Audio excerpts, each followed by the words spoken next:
Olá, boa noite. Eu estou gravando esse vídeo, como eu comuniquei para os alunos, né, de práticas e projetos de humanidades, tanto da turma 1 quanto da turma 2, que por conta da greve dos rodoviários, que iniciou na segunda-feira e se estende até hoje, os professores suspenderam as aulas presenciais e estão desenvolvendo atividades programadas, né? No nosso caso, a atividade programada vai ser a assistência desse vídeo, né, que vai tentar trabalhar os conteúdos na sequência que a gente havia estabelecido. E obviamente, né, a ideia dessa gravação é permitir que todos tenham acesso a esse vídeo a partir de casa, no momento em que for possível, e deste modo a gente consiga dar sequência ao planejamento do componente, que além de ter uma carga horária a cumprir, tem também uma trajetória a se desenvolver de elaboração do projeto. Então, cada etapa dessa, ela cumpre um papel para que ao fim do componente curricular, ou ao fim desse quadrimestre, todos possam entregar o projeto, né, com todos os itens. Então, de acordo com o nosso planejamento, hoje nós entraríamos na nossa aula de número, me permitam ver rapidinho, na nossa aula de número 13, 14, 15 e 16, né? Portanto, a gente passa da metade do componente curricular a partir dessa aula, que tinha como objetivo debater aquilo que a gente chama de trabalho de campo, né? É uma expressão bem ampla que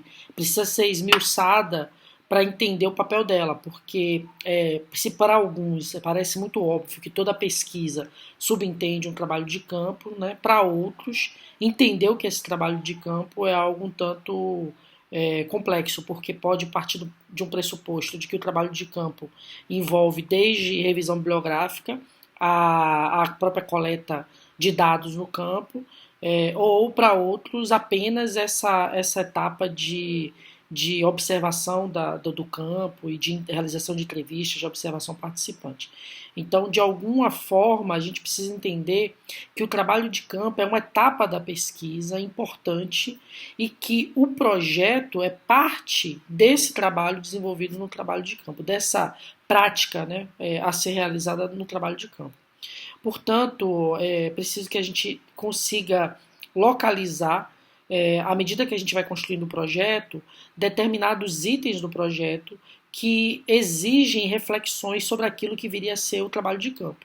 Né? Essa reflexão ela vai aparecer em todo o projeto, mas ela aparece de modo muito direta, né, e bastante objetiva no item da metodologia, onde você descreve, por exemplo, qual é a perspectiva metodológica que você vai adotar para a análise do seu objeto, e essa perspectiva ela orienta a maneira como você entra em contato com o objeto e coleta os dados no campo.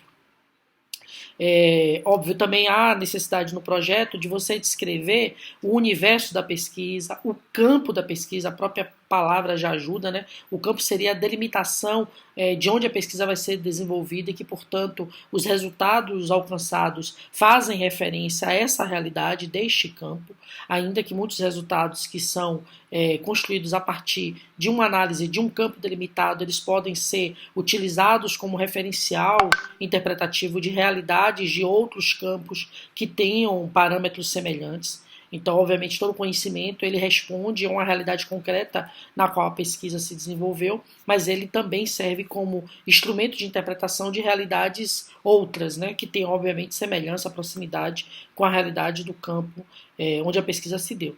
Então, o campo, os instrumentos de pesquisa, qual o universo que você pretende alcançar com a sua pesquisa, qual é a amostra que você vai buscar para desenvolver a pesquisa, que instrumentos você vai utilizar. E aí, nesse caso, dois instrumentos eles aparecem com bastante destaque, né?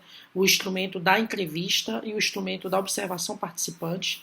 É óbvio que a pesquisa de campo não se restringe a esses dois instrumentos, mas eles são parte essencial do processo, e a gente vem destacando no componente o quanto que uma das metas dessa etapa da formação do bacharelado interdisciplinar em humanidades é permitir que vocês experimentem a pesquisa empírica, né? O contato com a realidade do campo, o desenvolvimento dessas habilidades que envolvem a ida a campo, a observação de determinada realidade, a coleta de dados, o tratamento desses dados, a sua devida interpretação e as conclusões teóricas que são apresentadas no final.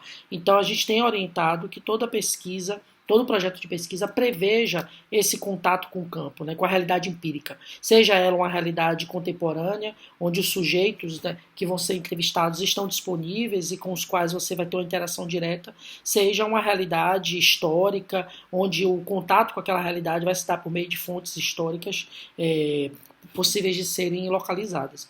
Então há essa recomendação de que todo o projeto preveja um trabalho de campo, torna a nossa aula de hoje central, porque ela vai fazer exatamente essa reflexão sobre o que é o trabalho de campo, qual é o seu papel.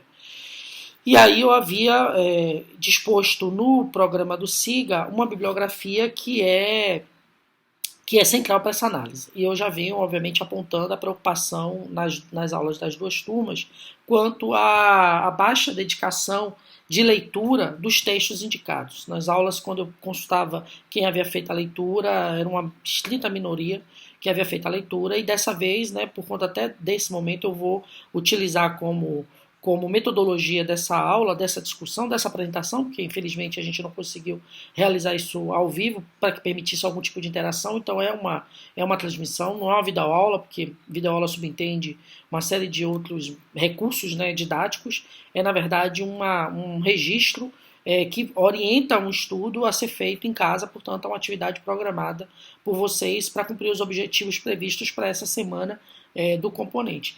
Então, por conta dessa baixa leitura, por conta da relevância da leitura e por conta de que o entendimento desse tema do trabalho de campo subentende a leitura, hoje eu vou adotar a seguinte metodologia.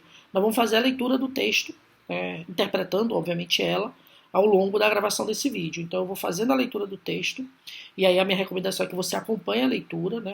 O texto está disponibilizado no SIGA, na área da aula de hoje, como eu falei, 13, 14, 15, 16, a nossa aula de hoje.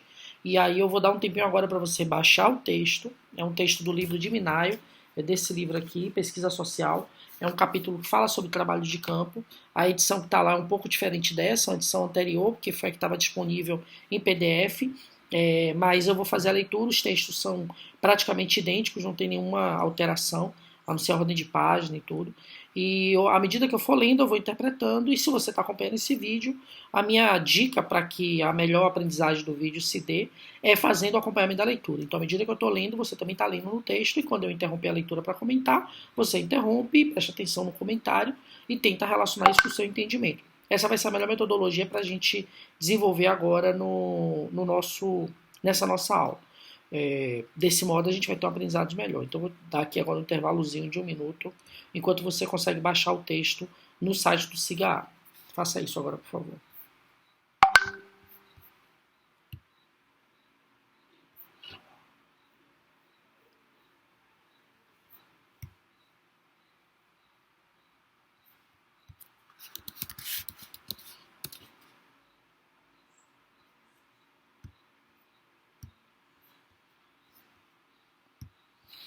Ok, então, na expectativa de que você siga a nossa metodologia proposta, vocês vão abrir o texto, né? O arquivo que tá anexado na aula é do livro integral, então vocês vão até o capítulo 3, de acordo com o texto que está no site. O capítulo 3 começa na página, só um instante, na página 61, no meu livro aqui da edição mais recente é na página 56, mas isso não importa, o conteúdo é praticamente o mesmo. Então, o título do capítulo é o capítulo 3, Trabalho de Campo, Contexto de Observação, Interação e Descoberta. Então, observe que se trata de um capítulo, né, escrito pela Maria Cecília Souza Minayo, que é uma das autoras do livro, é a organizadora do livro, mas os diversos capítulos do livro são escritos por vários pesquisadores. Observe que esse capítulo se dedica exclusivamente a refletir sobre isso que a gente chama de trabalho de campo. Então, eu havia já comentado agora há pouco, que se trata de uma definição muito ampla, né? Trabalho de campo, o que é trabalho de campo, né? É só a ida ao campo, é só necessariamente se deslocar para uma realidade empírica e viver dentro dela?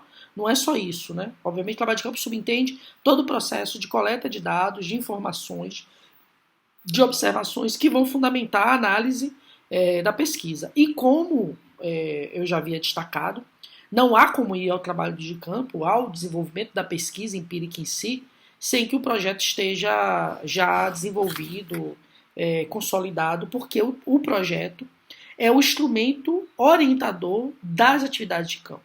Seja nos aspectos técnicos, né, nas recomendações do tamanho da amostra, dos instrumentos a serem adotados, dos procedimentos de observação, seja no explicitamento do que você de fato está buscando entender na realidade, do problema da pesquisa. Eu havia ressaltado isso na sala de aula, de que o problema de pesquisa é um grande dilema, porque a gente delimita um problema de pesquisa ao elaborar o projeto e vai percebendo, à medida que o projeto vai desenvolvendo, que esse problema pode estar amplo demais, ou pode, ao longo do próprio desenvolvimento do projeto, e na maioria das vezes durante o próprio processo de exercício da pesquisa, a gente acabar sendo seduzido a tentar dialogar, interpretar outros problemas, ou outras derivações do problema originalmente proposto. Então, essa certeza do problema, elaborado no projeto, e que eu venho insistindo para que vocês tenham o máximo apego a esse problema, portanto, trabalhem na sua elaboração, a gente chamou a atenção disso na última aula, com o máximo de afinco, porque ele precisa estar encarnado na sua orientação, na maneira como você vai ao campo. Isso facilita muito a observação do campo. Então o projeto ele vai nos lembrar o tempo todo do que a gente de fato está procurando entender, qual é o recorte que a gente delimitou, portanto, considerando as variáveis, qual o recorte que a pesquisa vai utilizar, quais são os objetivos que eu pretendo alcançar, né, o objetivo principal, geral, e os objetivos complementares, e que, portanto, ao ir no campo, ao observar a realidade, eu estou o tempo todo usando o projeto como a minha referência orientadora. Óbvio que também há um outro fator fundamental que vai ser essencial antes da ida ao campo, que é o trabalho de revisão bibliográfica, né? Eu já destaquei em aula que existem duas etapas da revisão bibliográfica, né? Uma primeira etapa, que é ainda na elaboração do projeto, onde há necessidade de recuperar leituras, de aprofundar algumas poucas leituras para apresentar a base teórica mais geral que vai orientar a pesquisa. Isso já exige um contato com a bibliografia, com as teorias estabelecidas sobre o tema que eu quero estudar, sobre o problema que eu apresentei. E também a leitura mais aprofundada, de revisão bibliográfica mais densa e mais completa, do resto da bibliografia apresentada no próprio projeto a ser levantada e estudada ao longo da pesquisa. Isso leva a uma tradição que muitos questionam, e de fato ela precisa ser refletida criticamente, de que a gente geralmente vai ao campo depois que a gente faz esse exercício da revisão bibliográfica, né, da leitura dos livros, dos textos que a gente identifica que estão relacionados com o nosso tema e que a gente precisa estudar para compreender o estado da arte em torno daquele tema e, portanto, os referenciais teóricos que vão nos ajudar a interpretar o tema e, consequentemente, a interpretar a própria realidade do campo que a gente está inserido. Então, não é que a gente só leia antes e vá ao campo depois. Essa leitura dos textos e a ida ao campo, e muitas vezes ela se encontra. Haverão textos que vão ser lidos após a ida ao campo, né? Há informações do campo que já podem estar sendo observadas e coletadas enquanto a leitura dos referenciais bibliográficos está sendo feita. Mas, quando eu falo que a etapa do trabalho de campo é posterior ao trabalho de revisão bibliográfica, é porque não há como observar o campo sem ter um mínimo de clareza acerca das teorias que foram elaboradas para entender, para explicar fenômenos sociais semelhantes ou próximos daquele com o qual eu estou pesquisando. Então eu não tenho como ir a campo sem ler. Eu não vou conseguir interpretar nada do campo, eu não vou conseguir sequer coletar, registrar as informações sem que antes eu tenha procedido à leitura dos textos, né? Tenha interpretado a teoria, tenha conseguido entender sobre aquele tema, sobre aquele problema, quais são as interpretações já escritas, já produzidas por pesquisas anteriores à minha, por autores que se dedicaram a isso antes de mim. Então essa leitura, ela precede sim a ida ao campo.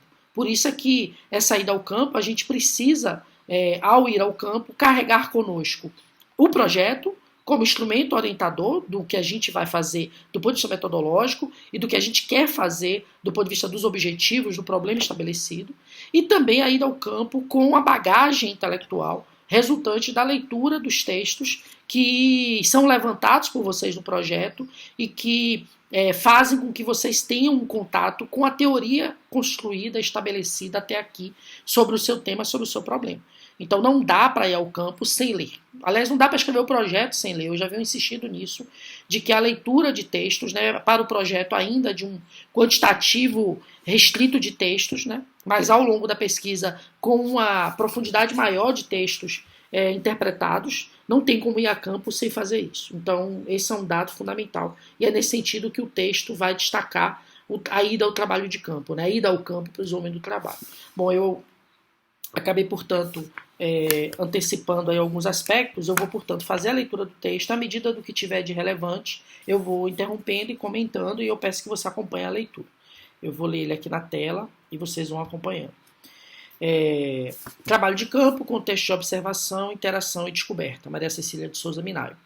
Introdução. Quando terminamos a fase exploratória de uma pesquisa qualitativa, cujo produto principal é o projeto de pesquisa, no qual já está estabelecido o espaço para investigar e decidido com que grupo trabalhar, chega a hora de iniciar o trabalho de campo propriamente dito. Então observe que aqui tem duas coisas importantes. A expressão fase exploratória, eu já havia comentado na aula anterior, de que essa fase exploratória é essencial para qualquer pesquisa, e a fase exploratória é a etapa da elaboração do projeto, porque por meio da elaboração do projeto a gente desenvolve uma exploração preliminar do tema, por meio de leituras de textos e por meio de observações preliminares do próprio campo, para que a gente colete o mínimo de aspectos que permitam a elaboração do projeto. Então, ao finalizar a fase exploratória, né, de uma pesquisa qualitativa, cujo produto principal é o projeto de pesquisa. Então, o projeto de pesquisa é o resultante da fase exploratória. Então, quando a gente tem um projeto de pesquisa, a gente já estabeleceu o espaço para investigar, ou seja, onde eu vou fazer a pesquisa, que grupo que eu vou trabalhar, né, como que eu vou ao campo, qual é o universo, qual é a amostra que eu vou coletar, e aí sim eu posso iniciar o trabalho de campo. Então, observe que ela está destacando aqui a relevância do projeto de pesquisa para a ida ao trabalho de campo, como eu comentei agora há pouco. O trabalho de campo permite a aproximação do pesquisador da realidade sobre a qual formulou uma pergunta, mas também estabelece uma interação com os atores que conformam a realidade, e assim constrói um conhecimento empírico importantíssimo para quem faz pesquisa social. Então, observe, você tem um lugar, uma realidade, um contexto que você formulou uma pesquisa sobre ele, né? Formulou uma pergunta sobre ele, como está dito no campo. Ao ir ao trabalho de campo, é o momento em que você se aproxima daquela realidade sobre a qual você formulou uma pergunta antes. E ao se aproximar dessa realidade, você não só tem uma aproximação com ela, mas você estabelece uma interação com os atores, né, que compõem aquela realidade. E aí isso é um aspecto interessante, atores aí destacado, porque você precisa considerar que essa realidade ela é dinâmica, ela é composta de sujeitos, de atores, que você vai dialogar, que você vai interagir, não apenas observar, coletar informações. Então, há todo um processo de contato, de aprendizado, que é resultante dessa ida a campo, né? E isso, como diz, constrói o conhecimento empírico, né, que é essencial para a sua pesquisa. Seguindo na leitura. É claro que a riqueza dessa etapa vai depender da qualidade da fase exploratória. Ou seja, depende da clareza da questão colocada, do levantamento bibliográfico bem feito, que permita ao pesquisador partir do conhecimento já existente e não repetir o nível primário da descoberta da pólvora, que tem uma metáfora, né? Dos conceitos bem trabalhados, que viabilizem sua operacionalização no campo e das hipóteses formuladas. Então, resumindo, ela está destacando aqui que não tem como ir ao campo sem ter o projeto devidamente realizado. Sem ter, portanto, o levantamento bibliográfico bem feito, né? Sem ter os conceitos que envolvem o seu objeto bem trabalhado, né? E, portanto, as hipóteses e a própria operacionalização no campo, né? Como que você vai fazer a observação, como você vai coletar os dados, onde você vai, quantos questionários você vai aplicar, quantas entrevistas você vai realizar, ou seja, a operacionalização da ida ao campo, que, diga de passagem, exige um planejamento, né? Não é simplesmente ir lá e pronto, tem todo um planejamento em torno disso, e ela está destacando aqui. Seguindo na leitura na página seguinte. Todo pesquisador precisa ser um curioso, um perguntador. E essa qualidade deve ser exercida o tempo todo no trabalho de campo, pois este será também melhor e mais frutuoso quanto mais o pesquisador for capaz de confrontar suas teorias e suas hipóteses com a realidade empírica. Então lembra que eu falava lá que a teoria que você estudou, dos autores que você leu, não são realidades finalísticas, né?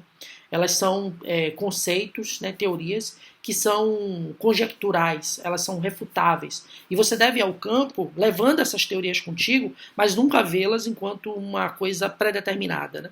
Vai ser preciso se permitir que o contato com a realidade confronte essas teorias já estabelecidas, com as quais você fez a leitura, estudou anteriormente, e também confronte as suas hipóteses, né? Lembremos lá o debate sobre hipóteses, onde a gente costuma se apegar muito às hipóteses e isso pode prejudicar o contato com o campo, né? Ao acreditar que a hipótese, ela por si só, já é uma verdade, isso pode enviesar a sua observação da realidade empírica. Então, vá ao campo, se permitindo que a realidade empírica confronte as suas teorias, ou seja, as teorias que você aprendeu por conta das leituras que você fez e as hipóteses que você elaborou antes de ir a campo, né?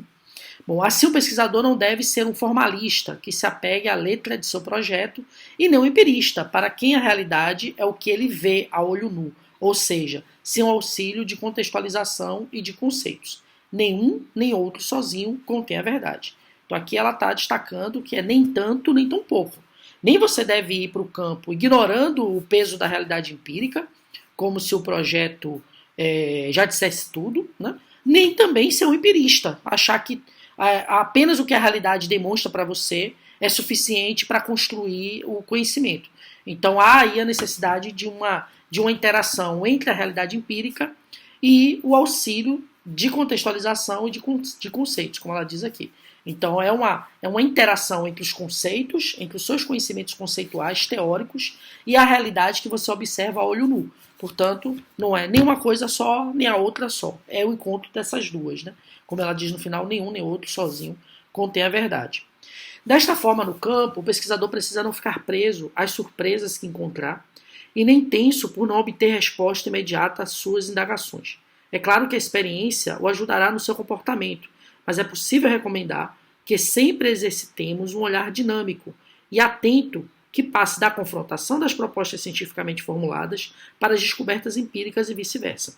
Sobre a importância desse balizamento dialético, ou seja, dessa relação dialética entre o projeto, as teorias e a realidade empírica que você encontra quando vai a campo, a autora traz a contribuição de Malinowski, né, um antropólogo,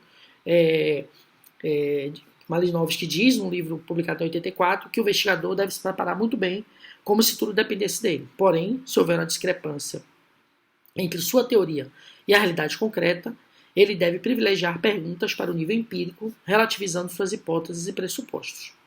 Entendemos campo, aí observe que ela vai definir campo, né, o que é o campo, na pesquisa qualitativa como um recorte espacial que diz respeito à abrangência em termos empíricos do recorte teórico correspondente ao objeto da investigação. Então lembra, a gente fala muito na aula sobre recorte, né? E quando eu falo de recorte do problema, eu sempre falo de localizar no tempo e no espaço onde a pesquisa vai se desenvolver, do que a pesquisa trata. Então eu tenho um problema de pesquisa, mas para desenvolver a pesquisa eu preciso delimitar no tempo e no espaço a abrangência da minha pesquisa. E no caso o campo é isso, é esse espaço, né? Então quando eu digo que vou estudar o fenômeno da violência contra a infância, eu estou diante de um problema. Mas quando eu digo que eu vou estudar o fenômeno da violência contra a infância na cidade tal, no período tal, eu estou delimitando o recorte e, consequentemente, eu estou delimitando o campo. Então, o meu estudo precisa dar conta dessa abrangência. Se eu estou estudando o fenômeno numa cidade, eu preciso localizar informações que dêem conta da realidade de toda a cidade, né? E que, portanto, os resultados que eu alcançar vão responder às perguntas que fazem referência à realidade daquela cidade. O que não quer dizer que esse conhecimento elaborado a partir daquela realidade recortada também não sirva de referência para entender outras realidades semelhantes, aproximadas da realidade que você recortou. Nesse caso, o exemplo que eu dei da cidade, né? Então, o campo é isso, né? É essa área de abrangência da sua pesquisa empírica. Então você tem um problema, você tem um recorte, ao fazer o recorte você delimitou o campo. Então meu estudo é sobre o desenvolvimento de um determinado fenômeno numa escola. Meu campo, portanto, é a escola. com os sujeitos que envolvem aquela escola, no recorte temporal que eu defini. Esse é o meu campo. E isso está bem claro para o conceito de campo, né? Seguindo, né? Só um intervalo. Seguindo.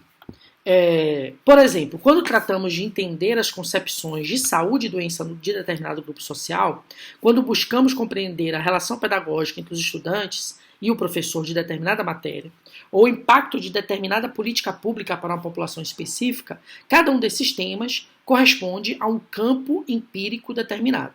Então, o campo empírico, aquele onde eu vou, de fato, obter as informações reais, empíricas, que vão, portanto, balizar a minha análise e orientar a minha análise, obviamente articulada aí com o que eu li, todas as teorias que eu desenvolvi e com o que o projeto me orientou na ida a esse campo. A pesquisa social trabalha com gente e com suas realizações, compreendendo-os como atores sociais em relação grupos específicos ou perspectivas, produtos de exposição de ações, no caso de documentos. Os sujeitos objetos de investigação, aqui tem uma coisa legal, é sujeito barra objeto, então assim, aquele com que eu estou estudando, eu não vou chamar ele de objeto da minha pesquisa, eu vou chamar ele de sujeito-objeto porque eu preciso compreender que ele é dinâmico. Então ele também é sujeito da pesquisa. Eu sou o sujeito pesquisador, mas ele é o sujeito investigado. Então nós como sujeitos interagimos. Ele não é uma coisa amorfa como objeto que eu vou estudar e que, portanto, não tem um peso no desenvolvimento da pesquisa, né, na condição de sujeito, também como eu sou sujeito no processo. Então os sujeitos objetos de investigação primeiramente são construídos teoricamente enquanto componentes do objeto de estudo. No campo, eles fazem parte de uma relação de intersubjetividade, de interação social com o pesquisador, daí resultando num produto compreensivo, que não é a realidade concreta, e sim uma descoberta construída com todas as disposições em mãos do investigador. Suas hipóteses e pressupostos teóricos, seu quadro conceitual metodológico, suas interações, suas entrevistas e observações, suas interrelações com os colegas de trabalho. Então é o resultado dinâmico desse conjunto de fatores que são citados no parágrafo. Embora hajam muitas formas e técnicas de realizar o trabalho de campo, dois são os instrumentos principais desse tipo de trabalho, a observação e a entrevista. Enquanto a primeira é feita sobre tudo aquilo que não é dito, mas pode ser visto e captado por um observador atento e persistente, a segunda tem como matéria-prima a fala de alguns interlocutores. Então, o primeiro que ele chama de observação, né, é tudo aquilo que não é dito, que você está vendo e captando como observador atento. E a segunda, a matéria-prima, é a fala. Então, nesse caso, se trata aí do que os sujeitos da pesquisa, ou seja, aqueles que você está investigando, falam para você. Então são dois instrumentos que têm essa diferença, a observação e a entrevista, e o texto ele vai tentar explicar os dois instrumentos, que são instrumentos muito comuns e muito centrais no trabalho de campo da pesquisa qualitativa, que é a característica que marca a pesquisa em humanidades. Na pesquisa qualitativa, a interação entre o pesquisador e os sujeitos pesquisados é essencial. De novo aqui, tá vendo? Entre o pesquisador e os sujeitos pesquisados. Então ele está chamando o pesquisador, é um sujeito, e aqueles seriam os objetos da pesquisa também são sujeitos. Então são sujeitos pesquisados. Então essa interação de sujeito com sujeito é essencial. Todo empenho é investido para que o corpo e o sangue da vida real componham o esqueleto das construções abstratas, como diz Malinowski, criando uma metáfora. De novo, a referência a Malinowski, que é considerado, inclusive, o pai da etnografia. Malinowski, ele é um pesquisador que fez uma pesquisa de campo que é considerado o marco do desenvolvimento da etnografia, já que ele foi a uma comunidade nas Ilhas Trobriand, e nessa comunidade ele conviveu intensamente entre eles e pôde, a partir dessa interação com o campo, né, efetivamente coletar todas as informações possíveis para o desenvolvimento da sua pesquisa. Então, a etnografia, no sentido mais amplo da palavra, foi fundada por Malinowski, e ele é sempre uma referência quando a gente trata de trabalho de campo, né? Porque, de certa maneira, o método etnográfico desenvolvido por ele é uma base para para a maior parte dos trabalhos de campo na área das humanidades, principalmente, né? Da pesquisa qualitativa. Pela sua importância, o trabalho de campo deve ser realizado a partir de referenciais teóricos e também de aspectos operacionais. Então, observe, você vai ao campo, munido de referenciais teóricos, de teorias que estão na sua cabeça, que você entendeu a partir de todas as leituras que você fez antes de ir ao campo, e também aspectos operacionais, né? Técnicas, cronogramas, métodos que você vai desenvolver. Então tem um aspecto operacional na ida ao campo. Não é simplesmente ir para lá. Você planeja a ida ao campo, né? Como você planeja uma viagem, digamos assim. Isto é, não se pode pensar num trabalho de campo neutro. Você não vai para o campo lá sem levar junto contigo, né, uma bagagem, né, intelectual, teórica, que você leu e que, de certa maneira, está orientando a sua observação. Aqui tem o debate da neutralidade do cientista, que é um tema sempre debatido no campo das humanidades e que eu creio que vocês já tiveram a oportunidade de debater em outros componentes. A forma de realizá-lo revela as preocupações científicas do pesquisador, que selecionam tanto os fatos a serem observados, coletados e compreendidos, como o modo como vai recolhê-los. Este cuidado é necessário porque o campo da pesquisa social não é transparente e tanto o pesquisador como os seus interlocutores e observados interferem no conhecimento da realidade. Essa interferência faz parte da própria natureza da pesquisa social, que nunca é neutra. Então, de novo, o debate sobre a neutralidade. O que torna o trabalho interacional, ou seja, de relação entre pesquisador e pesquisados, um instrumento privilegiado de coleta de informações para as pessoas é a possibilidade que tem a fala de ser reveladora de condições de vida, da expressão dos sistemas de valores e crenças, e ao mesmo tempo ter a magia de transmitir por meio de um porta-voz o que pensa o grupo dentro das mesmas condições históricas, socioeconômicas e culturais que o interlocutor. Bom, de agora em diante ele vai desenvolver melhor os dois aspectos, né? A entrevista e a observação participante. Começando pela entrevista, né? Bom, entrevista como técnica privilegiada de comunicação. Só corrigindo aqui a posição da câmera. Entrevista, tomada no sentido amplo de comunicação verbal e no sentido restrito de coleta de informações sobre determinado tema científico, é a estratégia mais usada no processo de trabalho de campo, sobretudo, né, no campo da pesquisa qualitativa. Entrevista é, acima de tudo, uma conversa a dois, ou entre vários interlocutores, realizadas por iniciativa do entrevistador, que nesse caso é o pesquisador, é você, enquanto pesquisador que vai a campo. Ela tem o objetivo de construir informações pertinentes para um objeto de pesquisa, né? E abordagem pelo entrevistador, de temas igualmente pertinentes com vistas a este objetivo. As entrevistas podem ser consideradas conversas com finalidade, né? Ou seja, tem objetivo, e se caracterizam pela sua forma de organização. Aqui ele vai dar exemplos de tipos de entrevista, né? Podem ser classificadas em A, sondagem de opinião, no caso de ser elaboradas mediante um questionário totalmente estruturado, no qual a escolha do informante está condicionada a dar respostas a perguntas formuladas pelo investigador. Então, o que a gente chama de questionário fechado, né?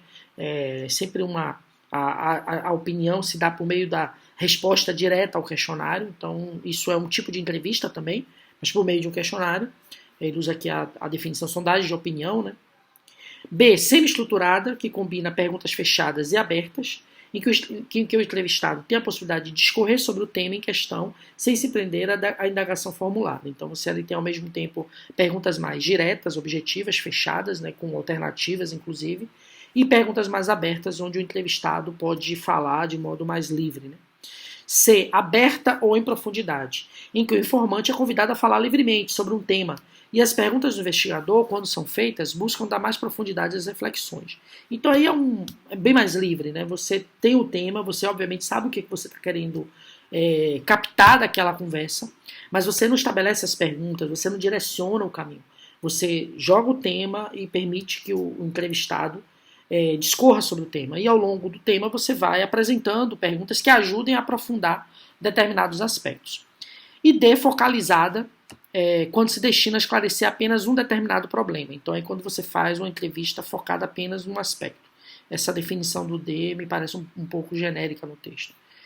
Projetiva, que usa dispositivos visuais como filmes, vídeos, pinturas, gravuras, fotos, poesias, contos, redações de outras pessoas.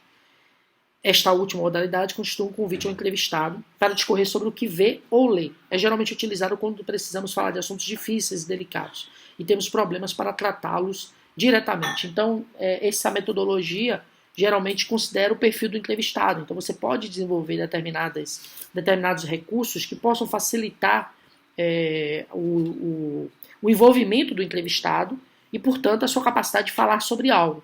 Então você pode apresentar para ele uma foto, um filme, né, um conto, e a partir daí ele vai acabar tendo estímulo, né, que direcione ali as suas respostas, né, que deem a base para as suas respostas e que você consiga coletar. Então esse método que eu chamo de projetiva, ela é interessante e exige, obviamente, do entrevistador um planejamento, né, de quais são os recursos mais adequados para ser projetados no momento da entrevista. É por meio de entrevistas também que realizamos pesquisas baseadas em narrativas de vida, igualmente denominadas histórias de vida, histórias biográficas, etnobiografias ou etnohistórias. Aqui se trata de um campo muito forte na história, né? Mas uma metodologia muito utilizada em pesquisas antropológicas, sociológicas, que tem como método a compreensão de um determinado fenômeno a partir do lugar de determinados sujeitos naquele fenômeno. Então você constrói uma trajetória. E para construir essa trajetória é preciso que essa narrativa da trajetória seja feita pelo entrevistado. Então muitos de vocês vão ter projetos de pesquisa onde determinados sujeitos relevantes da pesquisa vão ter que relatar a sua trajetória de vida dentro daquele contexto que você quer investigar. E esse relato dessa trajetória de vida desse sujeito entrevistado é fundamental para o entendimento do fenômeno. Então, para desenvolver bem a entrevista que busca coletar essa história de vida, é sempre recomendável buscar contribuições de pesquisadores que desenvolveram esse método, né, chamado história de vida ou etnobiografia, e os outros exemplos dados aqui no texto. Acrescentamos a essa modalidade os grupos focais, que podem ser definidos como uma modalidade de entrevista em grupo, onde as falas de um são confrontadas com as dos outros. Então eu já havia comentado na sala que o grupo focal é um mecanismo interessante de entrevista, onde você, em vez de fazer uma entrevista individual, né, você constrói determinados grupos que tenham, obviamente, proximidade diante do tema da pesquisa e ao construir o debate, para fazer a entrevista, você acaba estimulando a interação entre essas pessoas que estão sendo ao mesmo tempo entrevistadas. Então, você não entrevista individualmente, você estimula um debate entre elas e é nesse debate que você vai conseguir extrair as informações que você precisa. E aí, grupo focal tem uma série de benefícios em alguns casos, não só práticos, porque ela reúne ao mesmo tempo diversos sujeitos da pesquisa que você vai estar entrevistando, como também ela é interessante porque ela pode ser mais estimulante para esses entrevistados no momento de fazer fluir as questões que você está interessado em captar. Então, quebra gelo, inclusive, né? Permite que isso flua de modo melhor. Vamos lá, avançando então para que o vídeo não fique muito longo. A entrevista como fonte de informação pode nos fornecer dados secundários e primários de duas naturezas. Os primeiros dizem respeito a fatos que o pesquisador poderia conseguir por meio de outras fontes, como censos, estatísticas, registros civis, documentos, atestados de óbitos e outros. Os segundos, que são objetos principais da investigação qualitativa, referem-se a informações diretamente construídas num diálogo com o indivíduo entrevistado e tratam de reflexão do próprio sujeito sobre a realidade que vivencia. Então aqui muito essa expressão primário e secundário, né? Então o secundário geralmente é o termo que a gente utiliza para o dado que já foi trabalhado, né? Uma informação que de certa maneira já está estabelecida em algum lugar. É possível na entrevista também coletar esses dados, que também podem aparecer em outros instrumentos, né? Mas há também essa meta de, na entrevista, coletar informações primárias, aquelas que são interpretações, informações que são construídas ali no momento da entrevista. Então, não são simples dados, né, que estão, de certa maneira, quantificados ou registrados em outras fontes. São aspectos que estão sendo, naquele momento, construídos por meio daquele seu entrevistado, né? Então, na entrevista é possível coletar as duas coisas. Dados secundários, né, que você poderia ter conseguido por outro meio, mas que também por aquele meio que é a entrevista, ele pode ser coletado e quantificado e registrado. E os dados primários, que são esses construídos ali pelo sujeito.